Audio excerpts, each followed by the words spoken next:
Jai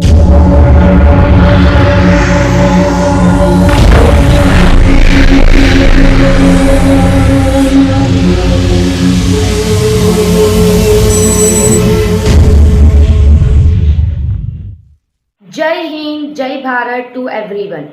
Students, I hope you all are fit, fine and safe at home. Welcome to our online education. Myself Sengundar Sulakshna and I will be teaching you economics. So students, today we are here to see standard 12th economics chapter number 7 population.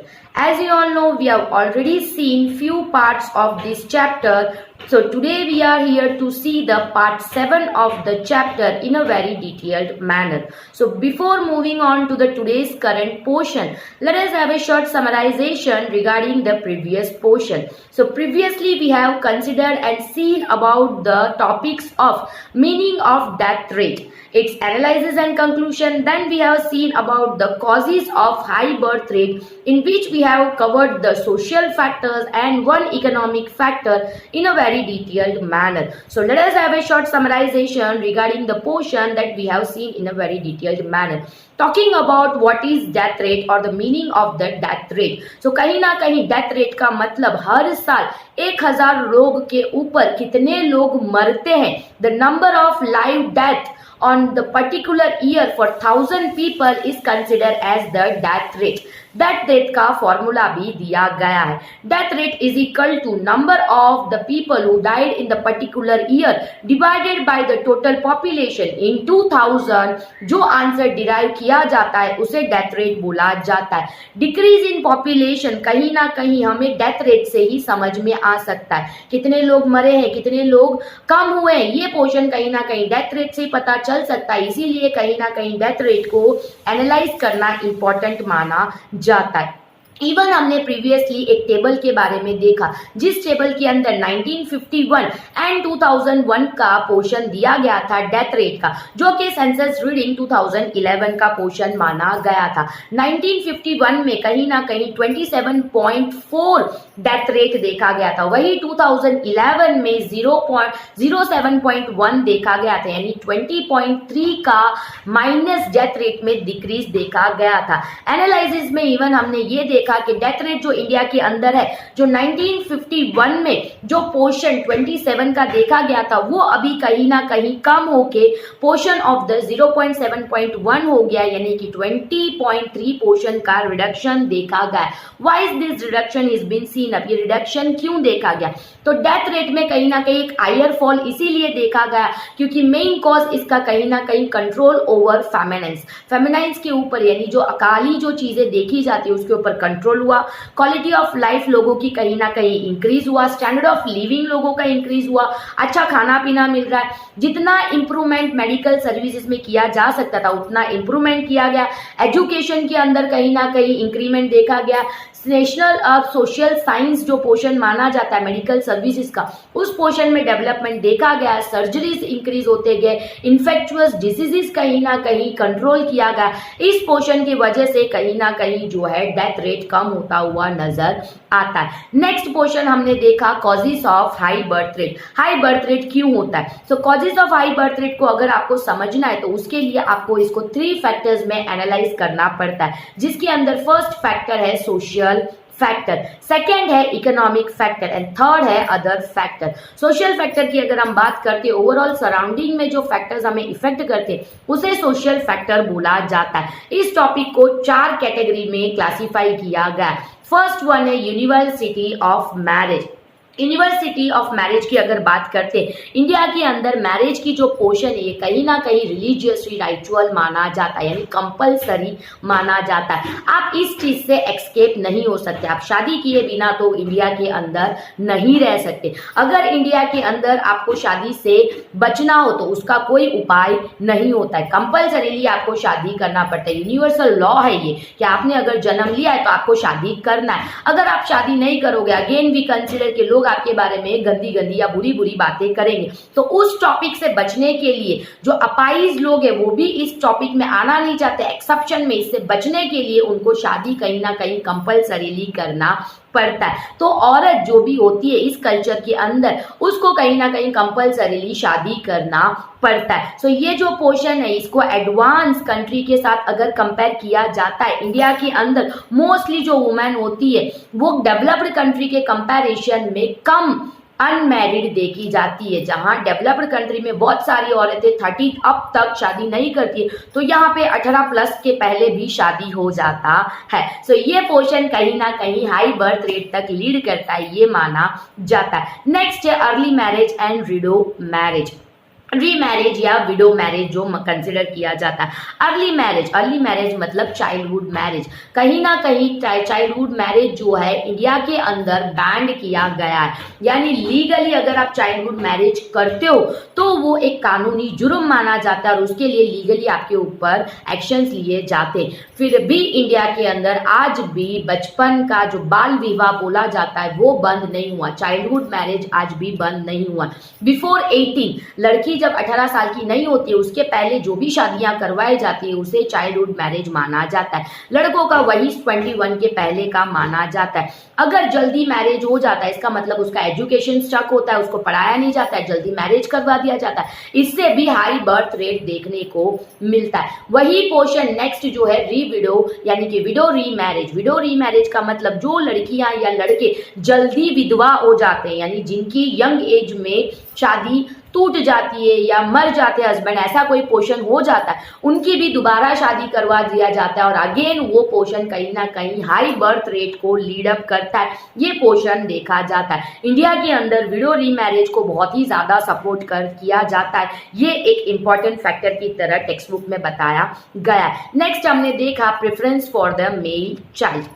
Preference for the male child का मतलब लोगों के बीच में आजकल जो है लड़कों के लिए क्रेज देखा जाता है। लड़कों के लिए यानी एक लड़का तो अपने फैमिली में पैदा होना चाहिए, ये माना जाता है। अगर मेरा बच्चा है तो मेरा सिर्फ लड़कियां ही है तो वो नहीं चलेगा, एक लड़का तो होना चाहिए। ऐसा एक क्रेज क्यों देखा जाता है, इसके पीछे 3 पोर्शंस माने जाते हैं, यानी 3 रीजन माना जाता है। फर्स्ट रीजन ये है, अगर आपका लड़का होता है तो इसका मतलब पू नाम का जो हेल है वहां से आपको बचा दिया जाता है, आप सीधे स्वर्ग में जाते हो। लड़के होने की वजह से आप डायरेक्ट स्वर्ग में जाओगे। फर्स्ट ये कॉन्सेप्ट। सेकंड प्रोक्रिएशन यानी कि वंश को बढ़ाना, मेरे बाद मेरे वंश को मेरा लड़का ही बढ़ाएगा, ये कॉन्सेप्ट सेकेंडली देखा जाता है। थर्ड कॉन्सेप्ट ये होता है कि अगर मैं बूढ़ा हो जाऊंगा तो मुझे कौन खिलाएगा, तो मुझे मेरा लड़का कमा के खिलाएगा, क्योंकि लड़कियां तो शादी करके दूसरी पोर्शन में चली जाएगी, ससुराल चली जाएगी। तो ये 3 कॉन्सेप्ट की वजह से लोगों के बीच में जो है लड़कों का क्रेज ज्यादा बढ़ता जाता है और एज ए रिजल्ट कहीं ना कहीं हर एक फैमिली में इंडिया के अंदर 2-3 लड़कियों के बाद भी ये ट्राई किया जाता है कि एक लड़का हो जाए। तो ये प्रेफरेंस फॉर मेल चाइल्ड जो है हाई बर्थ रेट को लीड करता है, ये माना जाता है। नेक्स्ट पोर्शन है ज्वाइंट फैमिली सिस्टम। गांव के अंदर आज भी रूरल एरिया के अंदर ज्वाइंट फैमिली सिस्टम देखा जाता है। ज्वाइंट फैमिली सिस्टम क्या करता है, ज्वाइंट फैमिली सिस्टम कहीं ना कहीं बच्चों को पालने का जो बोझ होता है उसको कम कर देता है। कैसे, अगर एक ज्वाइंट फैमिली है जहां पे बड़े पप्पा चाचा जी सब साथ में रहते हो, ठीक है, यानी वहां कमाने वाले ज्यादा हो जाते, यानी अगर एक के 2 बच्चे 2 के 4 हो जाए तो उस बच्चे का बोझ यानी उसकी रिस्पॉन्सिबिलिटी, उसको बड़ा करने का जो रिस्पॉन्सिबिलिटी है वो ज्यादा नहीं देखा जाता है,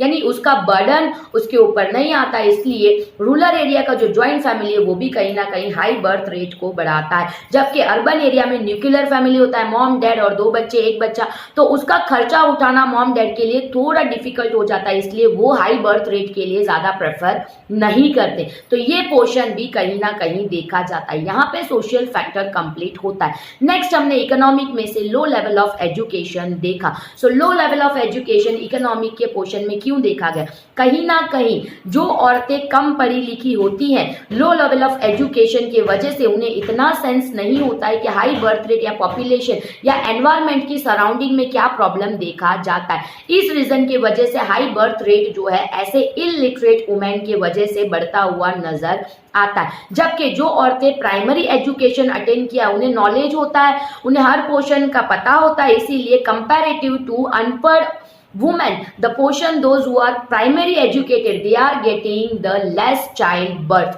and comparative to that secondary और higher secondary जिसने पढ़ा हो उसकी यहाँ तो और comparatively एक या दो बच्चों में रुक जाता है. In this sense, low level of education कहीं ना कहीं लोगों को गाइड नहीं कर पाता, अवेयरनेस नहीं ला पाता है और उस औरतें या उस लेडीज की वजह से high birth rate of portion of the childhood birth is been seen in a very we can say that in a expansion manner, यानी कि बढ़ता ही जाता है. So यहाँ तक का टॉपिक हमने डिटेल में प्रीवियस पोर्शन में देखा.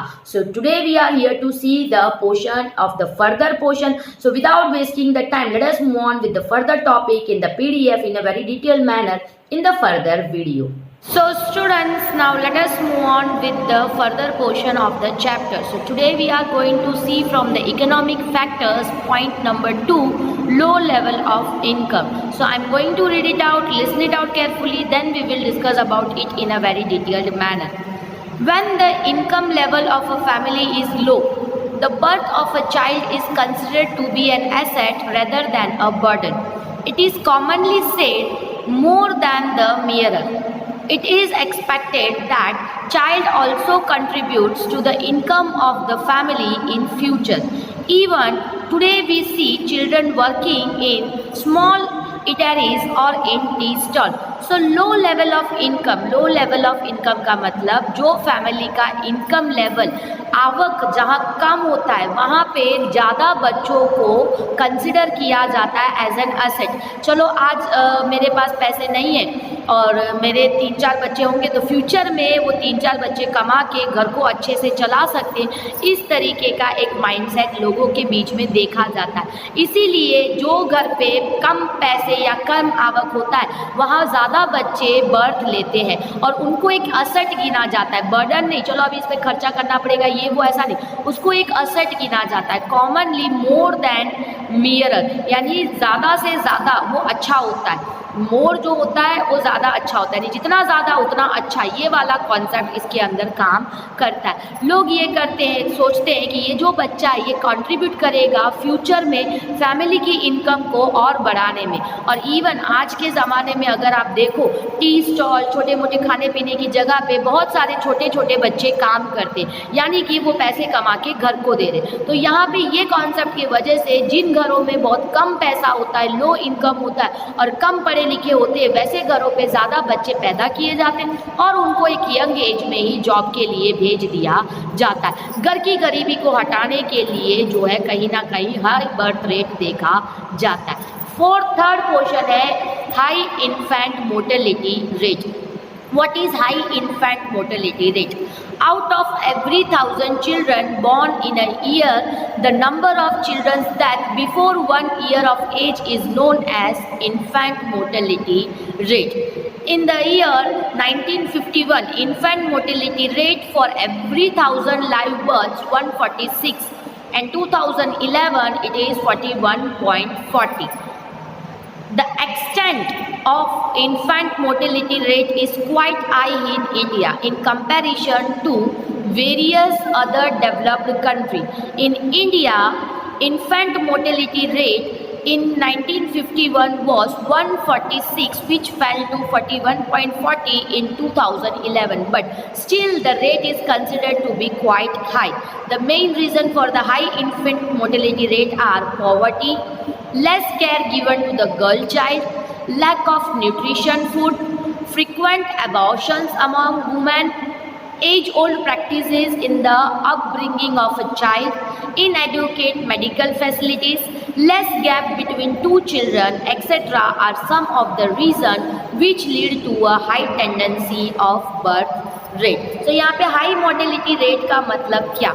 हाई मोर्टेलिटी रेट का मतलब infant mortality rate. Infant mortality rate का मतलब हर 1000 बच्चों में कितने बच्चे 1 साल के होने के पहले ही मर जाते, उसे इन्फेंट मोर्टेलिटी बोला जाता है. उसमें high infant mortality rate consider किया जाता है. हाई इन्फेंट मोर्टेलिटी रेट का मतलब यहाँ पे 1951 और 2011 दो टेबल दिया गया, जिसमें 1951 में 146 रेट देखा गया था, जो कि कम होके 140, यानी all about we can say that 105 जो है रेट कम हुआ है। फिर भी comparative to other countries India का ये भी अभी भी हाई माना जाता है। सो यहाँ पे एनालिसिस में ये दिखा गया है कि इन्फेंट मोर्टेलिटी रेट आज भी इंडिया के अंदर ज़्यादा माना जाता है compare to developed country.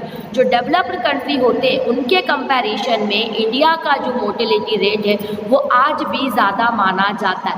India का जो इन्फेंट मोर्टेलिटी रेट की अगर हम बात करें तो 1951 में वो 146 रेट देखा गया था, जो कि कम होके 41.40 2011 में देखा गया, यानी 104.60 का जो है डिक्रीज देखा गया।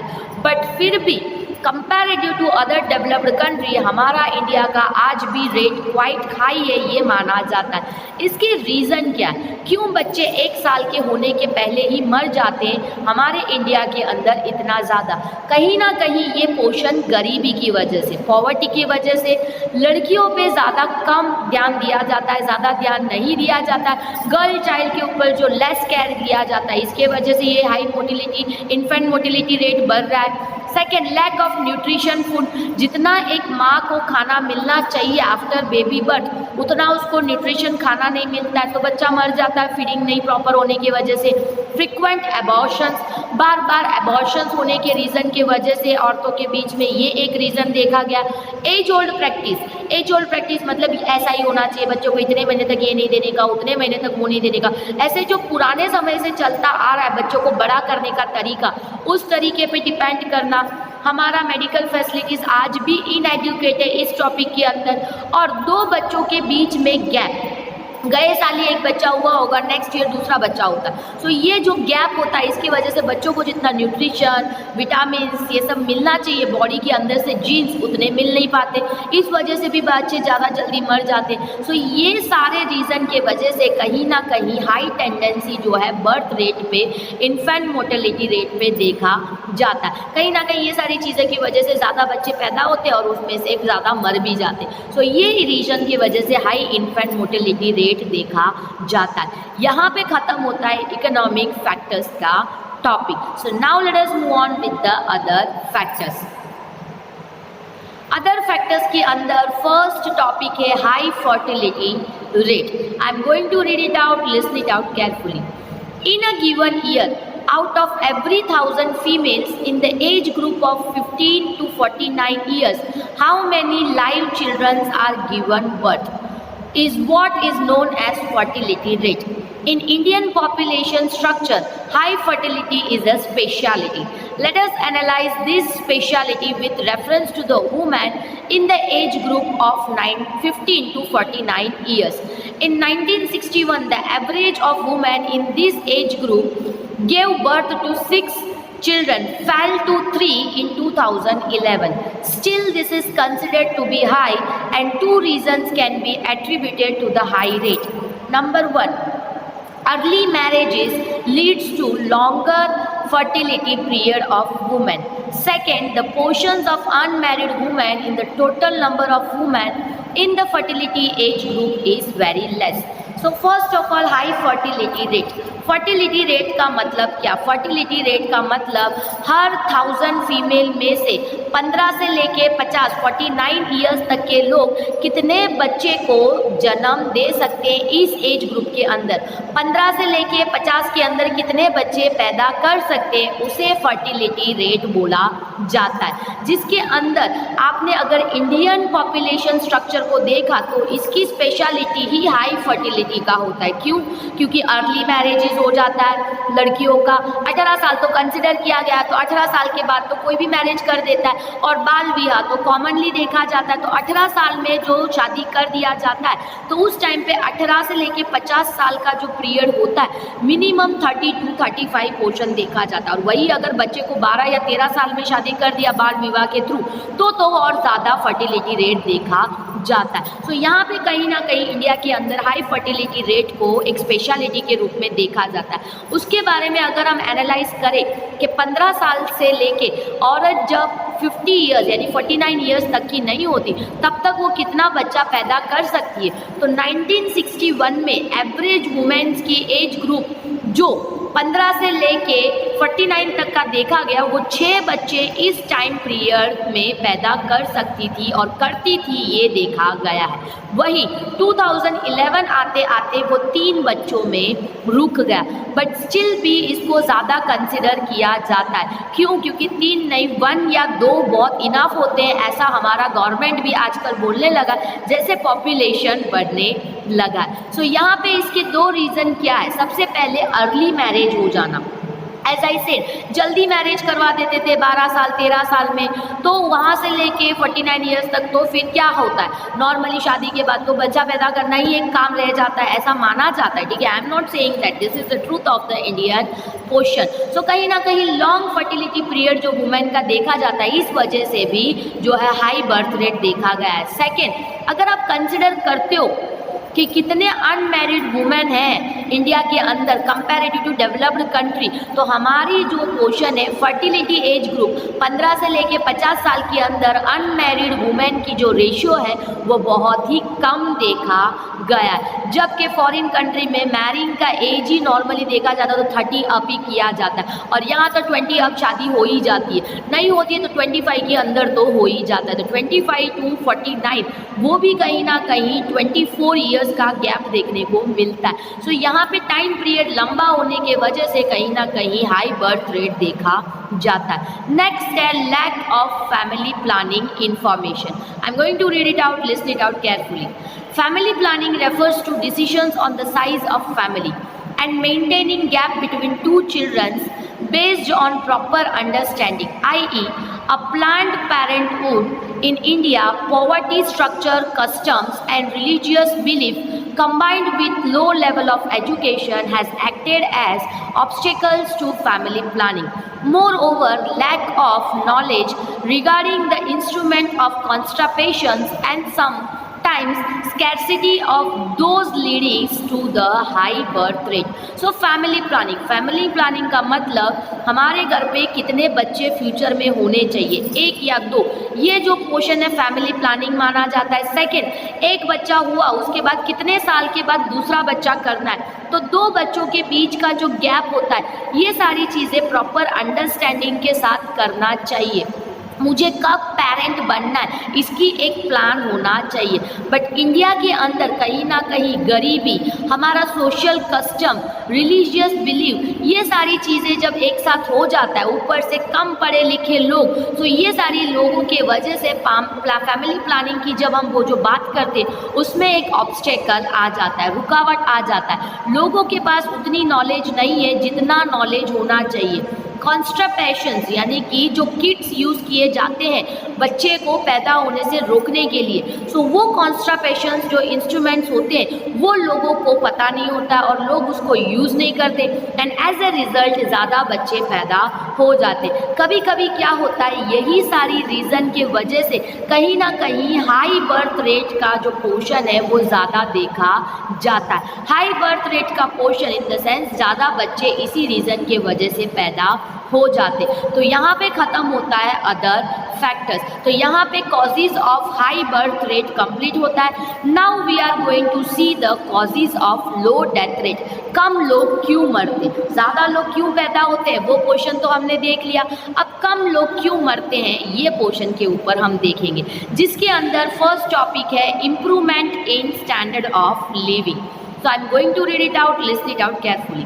Standard of living of the people has improved because of the rise in income of the people due to economic development. People of our country has now started getting better quality food grains, better housing, healthcare and education, which has led to decrease in death rate. तो सबसे पहले लोगों की जो living standard है वो धीरे धीरे बढ़ता जा रहा है। कैसे बढ़ रहा है, लोगों की इनकम बढ़ता जा रहा है, इकोनॉमिकल डेवलप हो रहा है, पैसे भी बढ़ रहे हैं, इकोनॉमिकल डेवलपमेंट भी हो रहा है। इस रीज़न की वजह से जो लोग कंट्री के अंदर रहते हैं अब उनको खाने पीने का जो अनाज है वो बहुत अच्छी क्वालिटी में मिल रहा है, अच्छे घर है लोगों के पास। हेल्थ केयर की बात ही नहीं हो सकती, हेल्थ केयर भी इतना अच्छा अमेंडेड हो गया, लोग एजुकेटेड हो गए, उन्हें पता है क्या खाने से शरीर ज़्यादा लंबा टाइम तक चल सकता है, किस तरीके से लाइफ होना चाहिए। तो ये सारी रीज़न के वजह से कहीं ना कहीं डेथ रेट धीरे धीरे कम होता जा रहा है। इसके बाद नेक्स्ट पोर्शन की अगर हम बात करते तो topic number 2, control over epidemic. So I am going to read it out, listen it out carefully.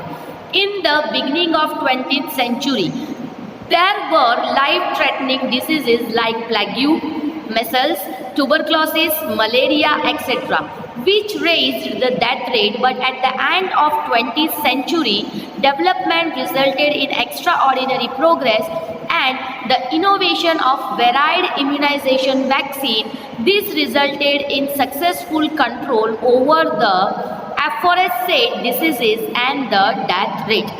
So beginning 20th century की अगर हम बात करें तो उस टाइम पे बहुत सारे डरावने डिसीजेस थे जिससे लोग मर जाते थे, जैसे कि प्लेग्यू, मेसल्स, ट्यूबरक्लोसिस, मलेरिया, ये सारे पोषण के लिए भी लोग मर जाते थे जो ज़्यादा डेथ रेट को इंक्रीज करता था.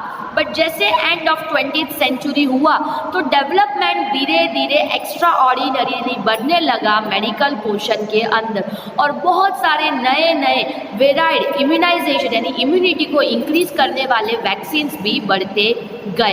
एज ए रिजल्ट क्या हुआ, तो as a result successful control कहीं ना कहीं इस डिसीज़ के ऊपर किया गया. एंड जैसे जैसे इस डिसीज़ के ऊपर कंट्रोल किया गया वैसे वैसे डेथ रेट भी कम होता गया. सो इस पोषण के वजह से कहीं ना कहीं वी कैन से दैट कि धीरे धीरे ये जो पोषण कंट्रोल जो बीमारियों के ऊपर किया गया था उस रीज़न के वजह से डेथ रेट कहीं ना कहीं कम हुआ है. सो स्टूडेंट्स, आज का टॉपिक यहाँ तक रहेगा. So now let us move on with a short summarization of the topic that we have seen today.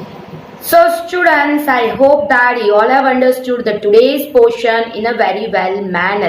आज हमने क्या देखा, तो आज हमने रिमेनिंग इकोनॉमिक फैक्टर्स के बारे में डिटेल में देखा, फिर हमने अदर फैक्टर्स इसको देखा, फिर हमने causes of low death rate के 2 पॉइंट्स के बारे में डिटेयली कवर किया. So students, without wasting the time let us move on with the short summarization of the topic that we have seen today. सबसे पहले इकोनॉमिक फैक्टर का second point low level of income की discuss कर लेते. Income level जब भी एक family का कम देखा जाता है तो वहां पे ज्यादा बच्चों को बॉर्न अप किया जाता है क्योंकि वहां पे बच्चे असेट माने जाते. चलो आज गरीबी है बट अगर ज्यादा बच्चे हुए और वो कल कमाने लगे तो हमारे पास पैसों की कमी नहीं होगी. द प्रोवर्ब मोर द मियरर, जितना ज्यादा उतना अच्छा, वो यहाँ कॉमनली बिलीव किया जाता है. और अगर ये बच्चा जल्दी कमाएगा तो हमें कंट्रीब्यूशन जल्दी देगा, इस एक्सपेक्ट के साथ कहीं ना कहीं ज्यादा बच्चा बर्थ दिया जाता है. इवन अगर आप आज के जनरेशन में देखो, अभी के करंट सिनारियो में देखो तो लोग कहीं ना कहीं आपको दिखते होंगे कि छोटे छोटे बच्चे टी स्टॉल में, गैराज में, ये सारी जगह पे काम करते और अपने घर की गरीबी को हटाने की कोशिश करते. तो ये कॉन्सेप्ट की वजह से, लो लेवल ऑफ इनकम की वजह से भी कहीं ना कहीं ज्यादा चाइल्ड बर्थ देखा जाता है.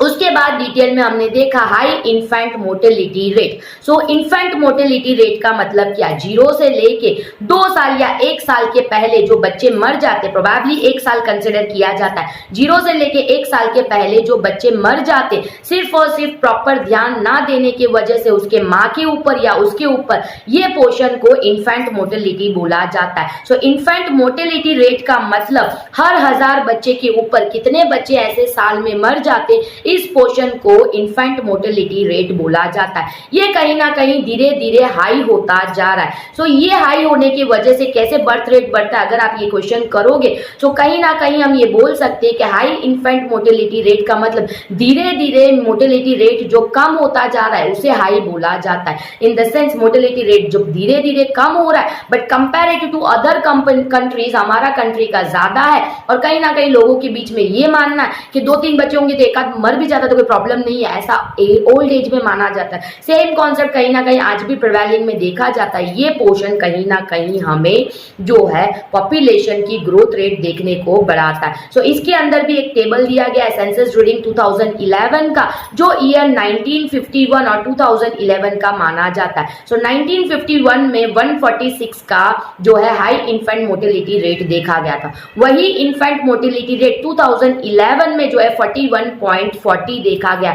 सो कहीं ना कहीं 105 यानी 104.60 का रिडक्शन देखा गया। ये तो रिडक्शन हुआ, फिर भी एनालिसिस में ये बोला जाता है ये जो एक्सटेंड, ये जो मोर्टेलिटी रेट का एक्सटेंट है ये क्वाइट हाई है इंडिया के अंदर। क्यों हाई है comparative to various other country? मैंने जैसे बोला 41 हो गया, आप तो बोलोगे कि 104.60 का तो रिडक्शन हुआ है मैम, बट रिडक्शन का मतलब कंपैरेटिव टू अदर कंट्रीज हमारा स्टिल हाई है, ये माना जाता है। इंडिया के अंदर 1951 में जो है 146 का इन्फेंट मोर्टेलिटी रेट देखा गया था, जो कि कम होके अभी 41 में आ गया, बट स्टिल ये हाई है कंपैरेटिव टू अदर। बट ये क्यों अभी भी हाई है? हाई मोर्टेलिटी रेट का, इन्फेंट मोर्टेलिटी रेट का एक मेन रीजन ये है कि पॉवर्टी, गरीबी। सेकेंड, जो लड़कियां पैदा होती है उस पर कम ध्यान दिया जाता है, जो मदर होती है उसको न्यूट्रिशन फूड नहीं दिया जाता है, फ्रीक्वेंट एबॉर्शंस छोटी लड़कियों में देखा जाता है। नेक्स्ट, ओल्ड एज प्रैक्टिसिंग जो होता है, यानी एक बच्चे को जैसा अपब्रिंगिंग किया जाता है, ये नहीं खिलाओ वो नहीं खिलाओ, तो उससे उसको न्यूट्रिशन नहीं मिल पाता, इस पोर्शन से वो जल्दी मर जाता है। मेडिकल फैसिलिटीज कहीं ना कहीं कम है। एक गैप पीरियड यानी दो बच्चों के बीच में जो गैप पीरियड देखा जाता है वो पोर्शन कंसिडर नहीं किया जाता है। इस रीजन की वजह से भी कहीं ना कहीं डेथ रेट जो है यानी इन्फेंट मोर्टेलिटी रेट जो है वो बढ़ता जाता है। एक बाजू ये सारे रीजन के वजह से बर्थ रेट जो है हाई टेंडेंसी में देखा जाता है। यहाँ खत्म होता है इकोनॉमिकल फैक्टर। नेक्स्ट आता है the portion of the we can say that other factors. Other factors के अंदर फर्स्ट पोर्शन है high fertility rate. So high fertility rate का मतलब क्या है? अगर हर 1000 पोर्शन के ऊपर जो एज ग्रुप 15 से लेके 49 का कंसिडर किया जाता है, वो 15 से 49 के एज ग्रुप के अंदर कितना इंक्रीज देखा जाता है, यानी कि ये एज ग्रुप के अंदर कितने बच्चे हम जो है बॉर्न अप दे सकते, बर्थ दे सकते, इसे फर्टिलिटी रेट बोला जाता है। So child birth giving is consider as the fertility rate. So यहाँ पे हाई फर्टिलिटी क्यों? क्योंकि 15 साल से लेके 14 ईयर तक का पोर्शन जो एज ग्रुप के प्रेफरेंस पे फर्टिलिटी रेट पे कंसिडर किया जाता है, यहाँ पे ये पोर्शन कहीं ना कहीं इंडिया के अंदर ज्यादा देखा जाता है। क्यों? जल्दी शादी हो जाती है, अर्ली मैरिज हो जाती है, 18 साल में तो लीगली कर सकते, तो 25 के पहले तो हर लड़कियां शादी हो जाती है, रेयर केस में 25 के अबाउ शादी किया जाता है। तो ये पोर्शन की वजह से फर्टिलिटी रेट कहीं ना कहीं बढ़ जाता है और as a result high fertility rate देखा जाता है। 1961 में एवरेज वुमेन इस एज ग्रुप के अंदर यानी कि 15 से लेके 49 में कितने चाइल्ड बर्थ दे सकते, तो 6 चाइल्ड को बर्थ दे सकता है, ये कंसिडर किया गया, जो कि 2011 में कम होके 3 तक का कंसिडरेशन देखा गया। इसका कहीं ना कहीं हाई बर्थ रेट का 2 रीजंस देखा गया। फर्स्ट वन है अर्ली मैरिज। अर्ली मैरिज कहीं ना कहीं लॉन्गर फर्टिलिटी रेट को बढ़ाता है, जिससे वुमेन्स के बीच में एक high birth rate, high fertility का देखा जाता है। सेकेंड, जो proportion of unmarried women India के अंदर अगर हम बात करें थे, तो वो कहीं ना कहीं जो है comparative to other age group people यहाँ पे बहुत ही लो देखा गया है, यानी बिना शादी किए बहुत ही कम औरतें देखा जाता है, वो भी कम उम्र के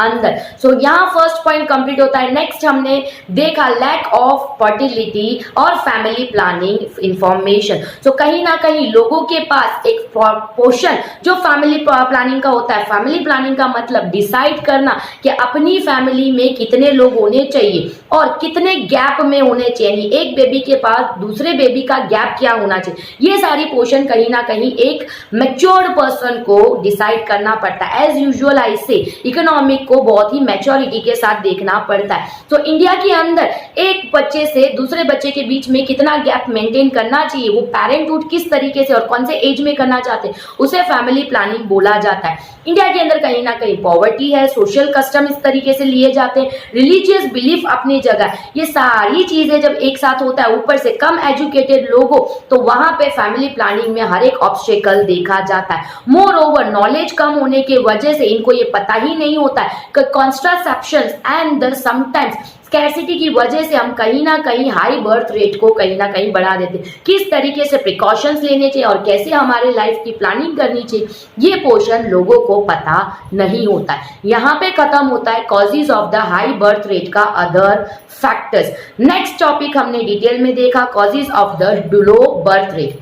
What is the causes of low birth rate? So यहाँ पे कम बर्थ डेथ रेट यानी कि डेथ रेट की कम होने की रीजंस क्या है, उस पोर्शन के बारे में, सॉरी मैंने बर्थ रेट बोला था, तो डेथ रेट का क्या पोर्शन है वो पोर्शन के बारे में हम डिटेल में देखा था। तो फर्स्ट पोर्शन है उसके अंदर improvement of standard of living. कहीं ना कहीं स्टैंडर्ड ऑफ लिविंग जो लोगों की है वो धीरे धीरे बढ़ता जा रहा है, उनकी इनकम में जो इंक्रीज होता है उस रीजन की वजह से इकोनॉमिक डेवलपमेंट होता है, इकोनॉमिक डेवलपमेंट की वजह से स्टैंडर्ड ऑफ लिविंग बढ़ता है। सो स्टैंडर्ड ऑफ लिविंग का मतलब उन्हें अच्छा खाना मिलना, अच्छा घर मिलना, अच्छी हेल्थ केयर मिलना, अच्छी मेडिकल फैसिलिटीज मिलना, ये सारी चीजें जब अच्छा सब मिलेगा तो हम जल्दी मरेंगे थोड़ी, तो डेथ रेट उस रीजन की वजह से कहीं ना कहीं कम देखा जाता है। नेक्स्ट पोर्शन है control over epidemics. Control over epidemics का मतलब बिगनिंग के पोर्शन में 20th सेंचुरी की अगर हम बात करते तो उस पोर्शन में कहीं ना कहीं हमारे पास डरावने डिसीजेस थे जो हमें डराते थे, जैसे प्लेग्यू,